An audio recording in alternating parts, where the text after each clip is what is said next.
Hey everyone, and welcome back to this class, Deep Reinforcement Learning, Deep Learning in Python Part 7. In this lecture, we are going to implement Deep Q-Learning in Tensorflow for Breakout. Since we've already implemented Deep Q-Learning for Cartpole, all that's really required here is that we're changing the network from a feed-forward neural network to a convolutional neural network, and we're stacking multiple observations to create the state. If you don't want to try to code this yourself, although I highly recommend you do, the relevant file in the course repo is dqn.tf.py in the subfolder Atari. So at the top we have all our usual imports. Next we define image width and height as constants. This will be used for downsampling the images and for defining the shape of the input for TensorFlow.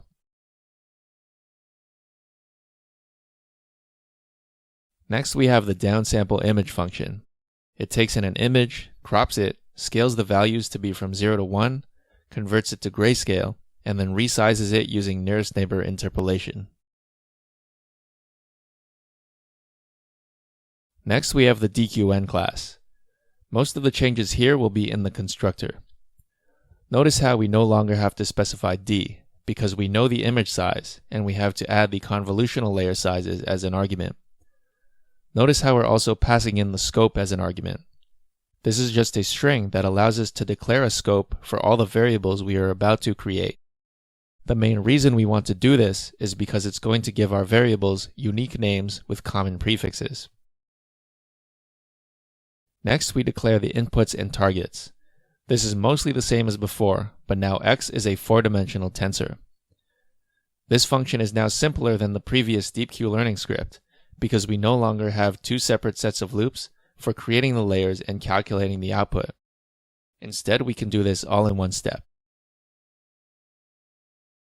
The contrib module also contains a useful flatten function, which doesn't require us to specify the size of the second dimension. After this, things are mostly the same as before.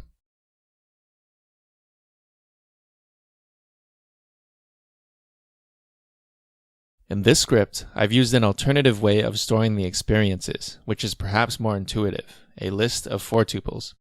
You'll see how we can split up the tuples later.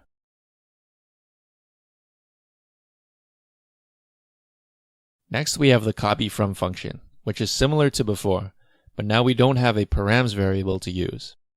Instead, we need to loop through all the trainable variables TensorFlow knows about and choose the ones that start with the prefix given by the scope we set earlier. After that, the actual copying is the same.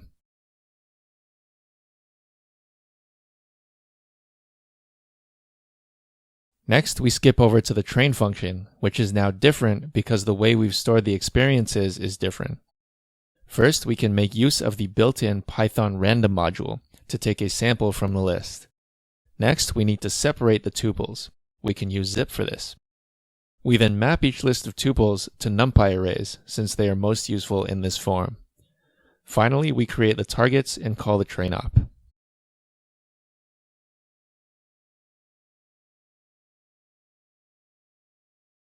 Next, we have the add experience function. Notice how it's a lot simpler than before, since we can just append the tuple itself. Sample action is the same.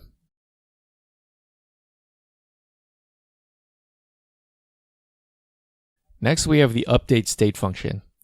This takes in a state, which is a list of observations of size 4 or less, and a new observation. It appends the observation to this list, and then removes the first observation if the size of the list is greater than 4. Remember, this is because we represent the state as 4 stacked consecutive frames. Next, we have the play1 function. This is a little more complicated than before, but only because we now have to worry about stacking frames to build the state. Before the loop, we add the initial observation to the state. Once we're inside the loop, we need to take an action. But we don't have a full state matrix to pass into the model for the first 3 iterations, so all we do is sample a random action.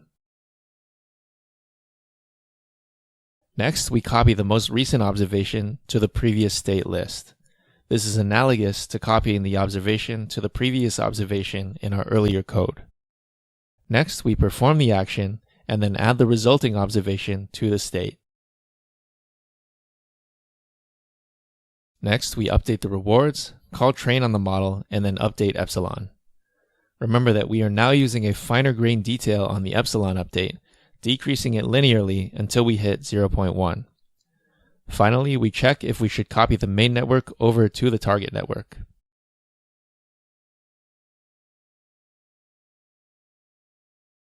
Next, we have the main section. This is mostly the same as before, except we have some additional hyperparameters, specifically the convolutional layer sizes.